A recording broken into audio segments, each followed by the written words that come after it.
Themba's son asked his father, "Dad, are bugs good to eat?" "That's disgusting," says Themba. "Don't talk about things like that over dinner."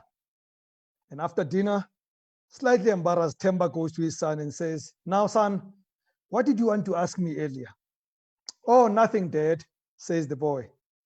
"There was a bug in your soup, but now it's gone." Good evening and welcome to Talk with Rams. My name is Rams Mabote, and thank you so much for choosing to join us. We are on Talk with Rams Live. We are on Facebook Live. We are on IGTV, Instagram TV Live, and we shall stream on YouTube. Do subscribe to our YouTube page, Talk with Rams. Follow us on Instagram and like our page on Facebook. All the pages are Talk with Rams. You can't miss them.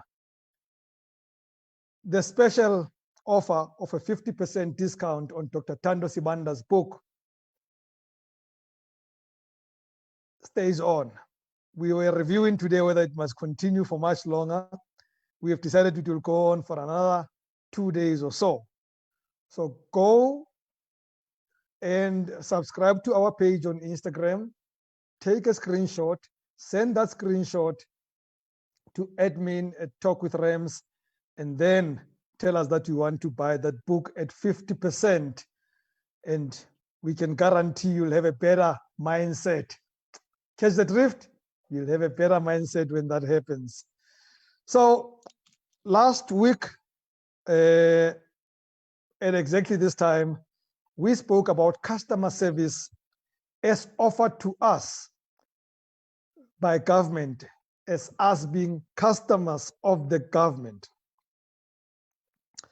So I had Coach Thami Banda to talk about this so that we can understand each other very well and make sure that I know, and I'm happy as a customer that government is serving me well. Well, Coach Thami went on and he spoke so well about the captain of this aircraft called Cyril Ramaphosa. So the captain was doing well. In fact, us as the passengers were misbehaving. But then at the end, I introduced another part. I said to him, "Coach, but there are other people in this craft, crew members. The captain is not flying alone. No, there is the first assistant, there's a second assistant, there's head of the crew, there's all these people who serve us chicken or beef. Are they all doing well?" At which point some of you said, "Yeah, like Begi Cele. I don't know what part of the crew he is there. I'm hoping he's just in the back package packing space." So he's back. Our guest Thami Banda is back. I know there is an echo. I actually thought I would do away with this echo on Instagram, guys, for some reason, and it's got nothing to do with it. I don't know why it's happening. I even thought if I put my headphones here, it won't happen. So it's got nothing to do with my earphones. This echo is just there. Sorry about that. Please bear with us. You grammars, but I'm sure you can still hear us. One day I was asked a question whether which medium I like most between TV and radio, because I've done them both. And my answer has always been radio. And now that I've been doing this show on this platform, I realized why. So we do a throw forward at about 6:30 before we go live at 7. And between that time and 7:30, I then go out to have dinner. And without fail, when I go on air live, there's food in my mouth and stuff, and I'm like chewy. And I'm thinking, these guys are watching me as I'm on radio, would not be seeing me doing that stuff. Now I realize why I like radio more than television. So guys, if you see funny stuff on my teeth or see me chew, It's because I just had dinner. Bear with me. Welcome and thank you for choosing to join us. Coach Thami Banda. Eita. Hola mambo. Habari. Are you well? Habari mzuri. Mzuri Habari. sana. Mzuri sana. You see, I'm glad that we're back together. And I want us to recap on our conversation last week.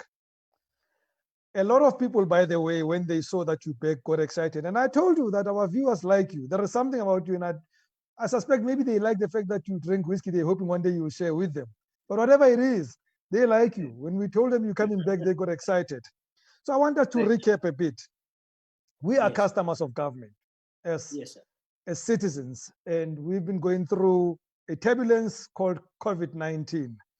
And I asked you last week a question whether we've been getting a great service from government communicating about this turbulence to us. Yes. And I want you to recap, focusing again for a start on the captain. Well, I would still say the captain did pretty well. There's a number of things that he needed to do. First and foremost, he studied the incidents happening around the world. He introduced a curfew in South Africa. And from a curfew in South Africa, which is the state of preparedness, he introduced us into the levels of the lockdown, and he started at level 5. And on each scenario, he addressed his nation, he addressed his passengers, and he told them about the times ahead and the course that the plane is taking.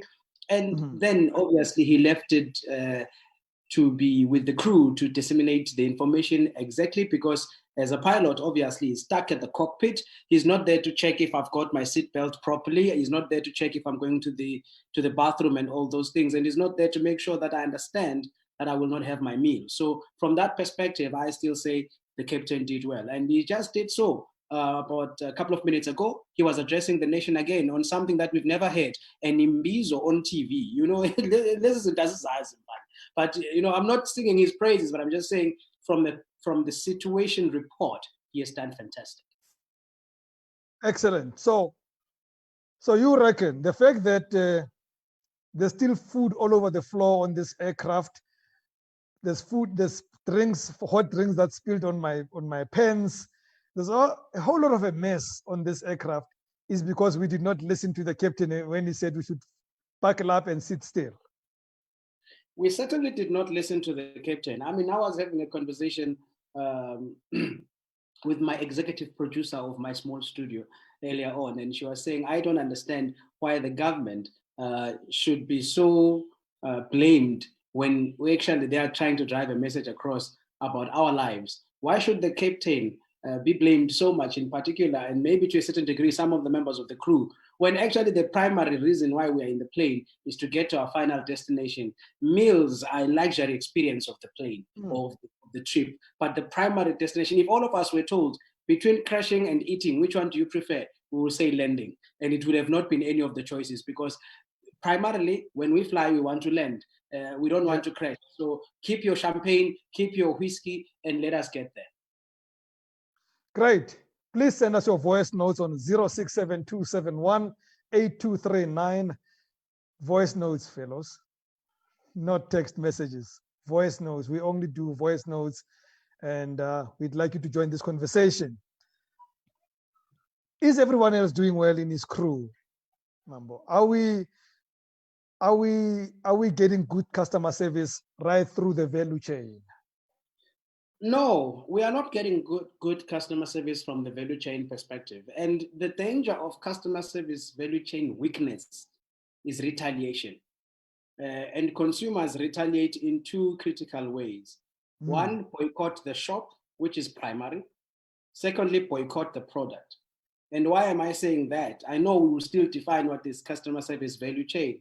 I'm highlighting this because there is a moment where you boycott going to the soccer match in the stadium because the embarrassment lasts a bit longer if you're going to get into a taxi with that pura of yours of gold and black and your team has been dealt a blow.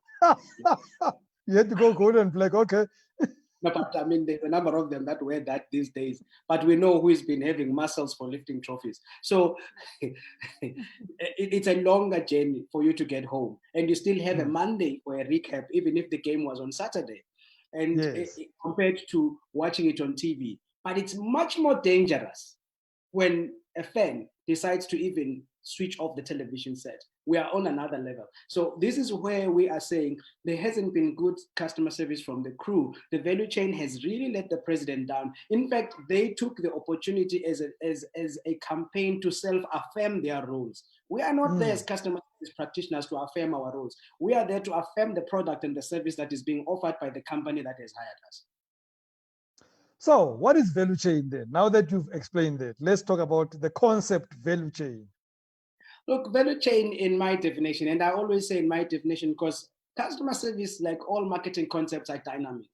It's a process with which, or a group of activities that the company or the business lines up to say, these are touch points that our consumer must go through. And these touch points, by the way, they are not when the consumer gets into a space where he acquires the service or the product. They start behind the scenes before we get into that process. They start from, if it's goods that are being talked about in this case, from the farm, if it's going to be a tin of beans, how it's harvested, how it's cleaned up, how it's then kept into a tin, what type of tin is being used, that whole process up until you just pick up brand X from the shelf at shop Y and go through the process of the cashier and the package person and the security guard.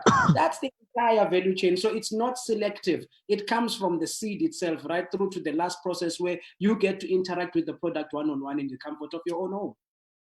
And I could make my decision about whether or not I like this shop or this business right at the end, maybe at the cashier, maybe as I leave and the security guard decides he's going to search me because I look like I'm this guy who's a criminal. So all those things could impact my relationship with the product or the service or the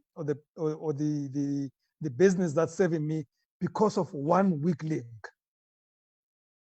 Mambo, I never understood value chain thoroughly in my personal experience until I got involved in the whiskey industry. And I want to use it as an example. If they say a bottle of whiskey is matured for 12 years, the process which it takes for this bottle to be 12 years is the duration of a child to go from grade 1 to grade 12 in South Africa. And that process might have people resigning on the process, retiring in the process or changing jobs in the process, right? But what happens is that over the period of 12 years, a whiskey maker or a whiskey company is paying people who are literally overheads of the business for a period of 12 years with the product that has never been tried in the market. And the existence of that product after 12 years gives a guy who has a ship and a pilot or whatever they call them, ship captain, to sail over the waters from Scotland right through to South Africa in hope that this bottle is going to be purchased. When it gets here and it docks and it gets distributed to Massmart and all of those people, it's still in hope that you're going to purchase it. And even when you take it out of Massmart, it's still in hope that you will enjoy it and return. If you look at that process over a period of 12 years and we equate it with the same short distance that is required for producing margarine, you'll understand the importance of value chain, that you can escape and contribute to unemployment because of your funny decision at a merchandising point in the fridge, when the value chain of payment right at the back could impact people who did not even have an interaction with a customer at all. I like that because I want to take it back again to this example I've been giving about government. So again, I could be, the captain could have done very well. The crew in the NCC, the command center, could have done very well. Precisely. They're communicating, they've come up with regulations. We may or may not like the regulations, but that's what it is. This is how this whiskey is made. So you take it as it is. And then some person at the Department of Social Development fails to do one little thing, which then affects people not to get their 350 Rand grant. And therefore, those people defy the regulations of COVID because they're not happy with not getting their 350, which is not something that's connected to COVID. Mambo, you can use that one, and I say that's exactly what happens. And I can even give you a much more beautiful one that is literally linked to COVID. And I say, after the whole value chain, after the whole captain speech, after the command center, as you have spoken about them, the interesting part, then I just bump into my ward councillor walking without a mask and carrying a can of beer. As the last guy who interacts with me. Yes. And if that guy cannot abide by the rules when they say there is a curfew, and he's found whistling in the streets, that's the touch point of government that I have. It's the website that I'm interacting with. It's the business card that I'm interacting with. It's your logo that I'm getting to see every day. And it's being affected by a person who doesn't understand what it takes to have this logo, what it takes to have this brand, what it takes to have this website. They don't understand the importance of those touch points. So the mere fact that, like I always joke about it, and I say from brand value perspective, once you become a ward councillor, you have found yourself not to be yourself in the area or in the zone where you stay for the duration of your contract, because now the values of real South Africans should be found in you. So if we are talking about the last end of the person who is affecting the value chain of customer service, we have contributed to our own unemployment in our country by virtue of not understanding what we are producing. Somebody just chooses to have a job during lunch hour, and then he comes back when he's knitting a t-shirt, the line goes the other way, and the product is messed up. It goes to the rejects, it gets sold at half a price. Guess where it's going to happen in business? I will fire people when I can't make profits, because I am in that business to make profits all the time. So the value chain of the customer is not only at the point of satisfaction, it's at the point of conceptualization of the product or the service and how it's meant to satisfy the consumer in the end, and understanding the processes in between. Well, thankfully for government, nobody gets fired. So, so I somehow knew there's a curveball. let's talk about this value chain and what is involved in it right until the end, because I think that you did speak about some processes that ultimately lead to customer experience. But before we get to customer experience, things would have happened. What goes in there? I've always believed that every value chain, Mambo, is created from a very simple perspective, and it's called inbound customer service. Inbound customer service is the activity that takes place right from raw material, from conceptualization, as we were saying. If it's going to be a product, right from, if it's whiskey, right from barley to the water source, the bottling, and everything else, that is way before the product exists to become what it is. Our processes should make the customer proud. That's why we have forums, and we are going to get to those, such as SABS, which are looking up to the standards that we must adhere to in everything that contributes to the health and the well-being of the society. That's why in whiskey import, for instance, it's not the Department of Trade and Industry that is involved. It is actually the Department of Agriculture, because they have to approve what is consumed, that is of the relevant standards within the South African conundrum. So the inbound customer service process is right where we are literally starting the preparations. And then we have the second one, which is in the operational side, where we are looking at compliance and the regulations. We spoke about the product being made. Now here comes SABS, here comes SANEF, if you are in the media, to say, no, but in the standard of editing in South Africa, you are not compliant to what we are looking for. Here comes the Command Council that says, no, under the current lockdown, here are the rules, and you must be tight on this, and disaster management guidelines, or whatever the case might be. So that's when we are looking at the operational level. So there must always be the inbound that is getting operationalized, and then it will get to the outbound going down. So outbound is now, when it comes to me now, is the customer, the consumer, the client. That's the outbound. It's actually still in between. If you look at the value chain that we're talking about of government, it starts with the captain at the top. It goes to the ministerial point, which we are saying, okay, how to operationalize the vision of the president, and then it gets into a point where we are saying outbound. These are the premiers, and these are the premiers, and to a certain degree, his MECs as well, because we are looking at how does the province comply, how does this province find itself in the situation that we are talking about. If we are looking at Northern Cape, we've never had them complaining about masks and all of that as part of the shortage. But look at the reply in terms of COVID infection. They are also on a different scale. That tells you something about how this outbound process was unpacked for them. And then you get into the marketing strategy where we meet you. No, before we go to the marketing strategy, before we do that, is this where the failure happens? Again, I'm going to drag it back, because I think we make more sense when we make it human. I'm going to drag this back to our experience with how COVID-19 has been handled and communicated to us as customers of government. In this outbound, is this where the failure happens, where the councillor you spoke about who smokes on the street, the guy at UIF who takes 4 million rands and puts it in one person's account, the SASA that pays 10 people instead of 10 million people, 350 rand.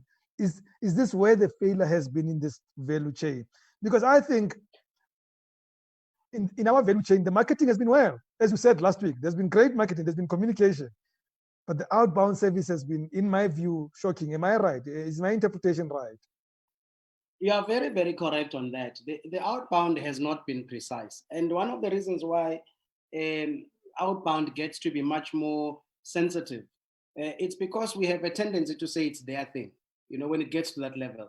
If I were to even personify it a bit further and educate our fellow friends who love football as well, I mean, a kit manager is a very crucial person.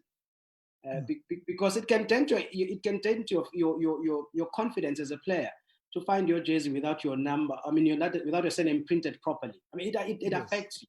You don't feel like you're a hero. And then we get to this point where there's outbound service. We have failed dismally at that level. And by the way, generally customer service has failed in that process, including on COVID, because outbound is at the place where we have e-commerce, where the interaction is now so minute into detail that you yourself should be able right now to walk at the Premier's office and find a leaflet that tells you about COVID right now. I'm not sure if it's there, but it should be there. On e-commerce platform, the product you want to purchase, the service you want to acquire right now, you should be going to the website and be able to acquire it. It should be there. I cannot say to you, Thami Banda loves to talk about customer service. Thami Banda likes to talk about whiskey. You go to any of my touch points and you don't find whiskey. Where is the relationship? Where is the connection? You understand what I'm trying to say? So that's where we really have failed in the outbound process. And we customer service is a way of life. I always want to say that to people. Customer service is a way of life. Think about the next person, because customer service is anchored by one simple phrase: do unto others as you don't only love, but appreciate them to do unto you. So if you fail to detail that information to 0 point, rather over-communicate to 0 point than to say, no, this is almost enough. We up to now don't know in Gauteng from a corona perspective to say which areas are hotspots and what are the plans. We may see the map, but what are the plans? You understand what I'm trying to say? We all live in fear that we may be jumped back to level 5. You understand what I'm saying? But and then now we are busy talking in the corridors and saying Western Cape could get out of that process because of what plans. You understand what I'm saying? So we are not doing our outbound to even sensitize people on the level of importance on what we are going through. I've got a friend who lost a grandmother who's 96, not from COVID, just from old age. But they don't know which doors to go to on the process of preparing for a burial.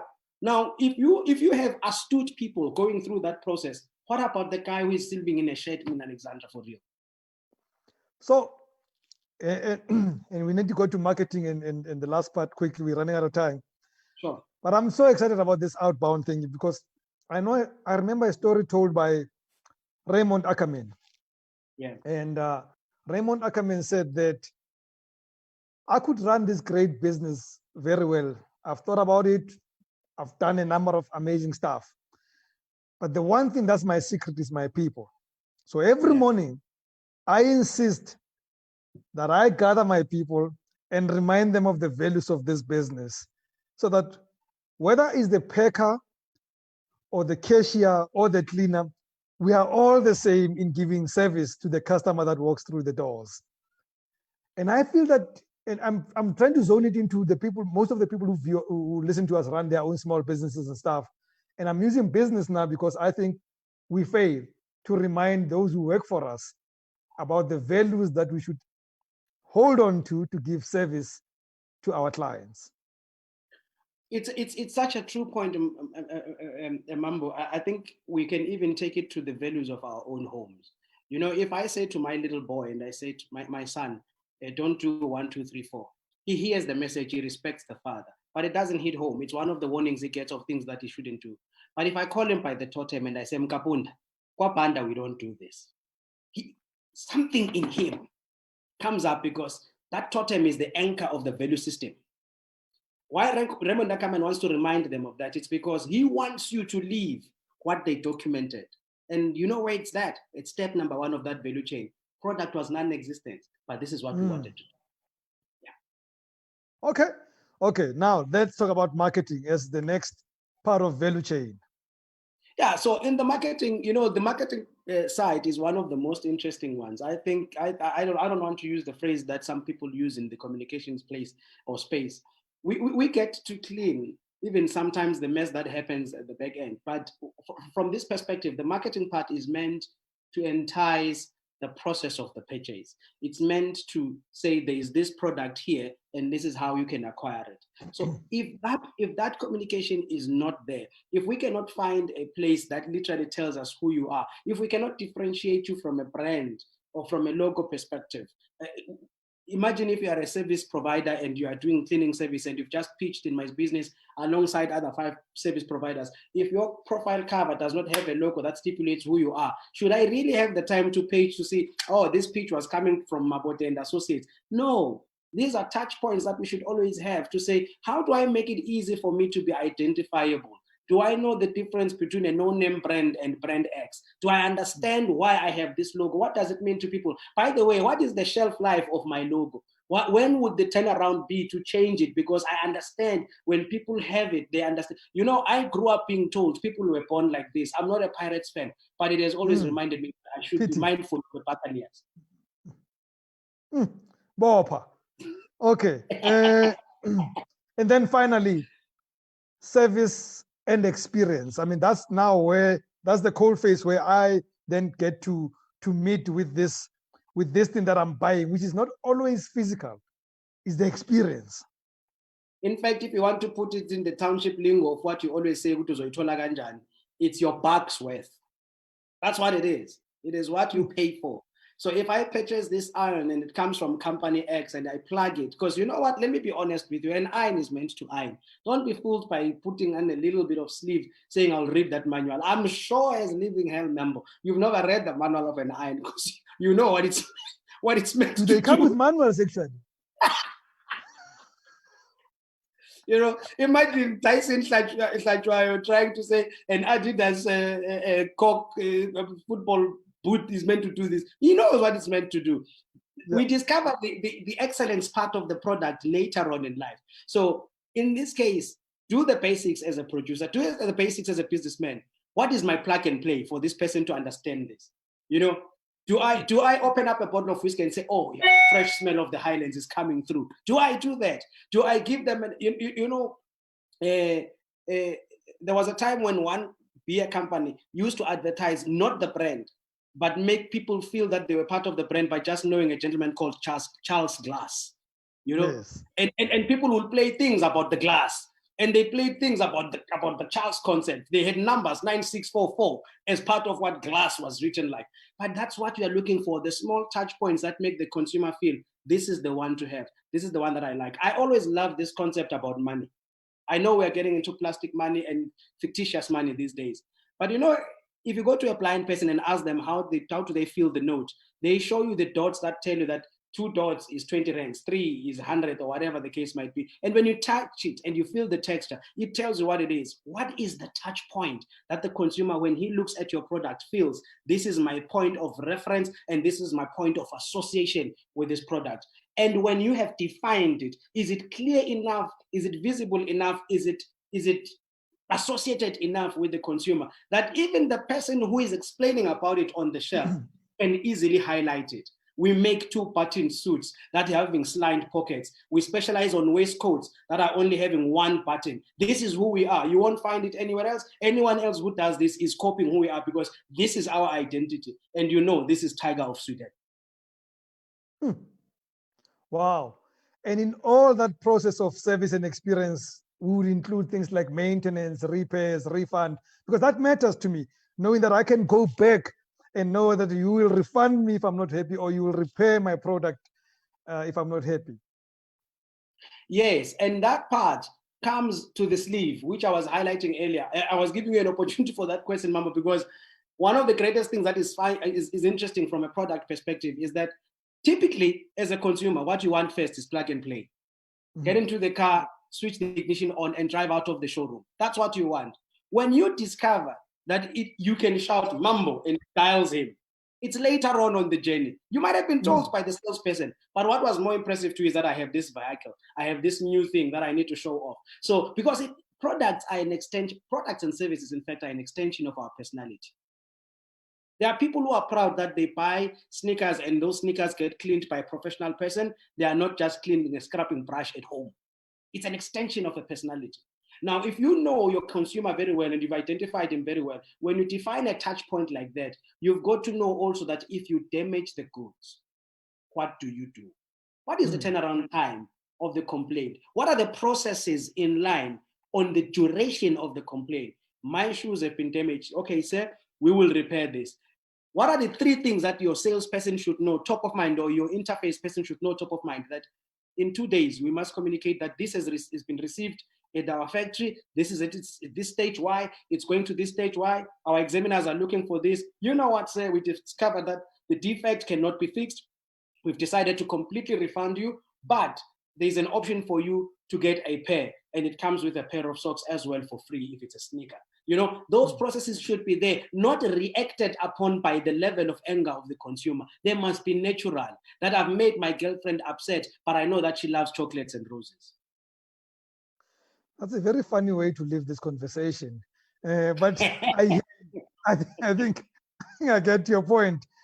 Well, Nate, I'm glad we've dealt with this. I now think, and I hope everybody else understands it, because again, you as a business owner, you as president of this country, doing amazing customer service is not enough. The value chain must be as strong as you at the top. And those lessons from Coach Thami Banda are priceless. Sometimes you would have to pay for them. I'm glad we got them for you for free, but you may have to talk to him further beyond this point. How do they get hold of you? You can get me at info@thamibanda.com, or you can also just drop me a message on Facebook. I'm on Thamis Banda, and there's a customer service page under that, and that's it. Yeah, I can't guarantee you that one will be free, but do it. Mambo, thank you so much, as always, and hope to see you soon. As they say it in my country, Tawonga. So, folks, tomorrow we're going to have an open line. I'm challenging you to challenge me. I have a view, and my view says, I agree with the taxi industry that they must get every cent that they ask for. I think they make sense, 100%. And I know most of you disagree. Now, tomorrow we're talking economics. I'm going to talk to you about my economics of the taxi industry and what it means in this value chain of our economics, of our economy. I want you to join me, 7:30. We're going to have an open line about whether or not the taxi industry is entitled to whatever they are asking for from the government. Be ready for strong arguments. Don't just come to me and say, oh, we're going to talk economics here. So get ready for stuff. But I can tell you up front, I believe they should get every single cent they ask for. In fact, even slightly more. Why not? So join us. Do, as early as you can, start sending your voice notes. 067-271-8239. You can even send it now, so that tomorrow we play your voice note if you don't want to engage me man to man or man to woman, whatever, or man to human, whatever you are. So let's talk tomorrow. Open line. The taxis must get their money. Pay back the money. From me, Rems Mabote. Good night and God bless.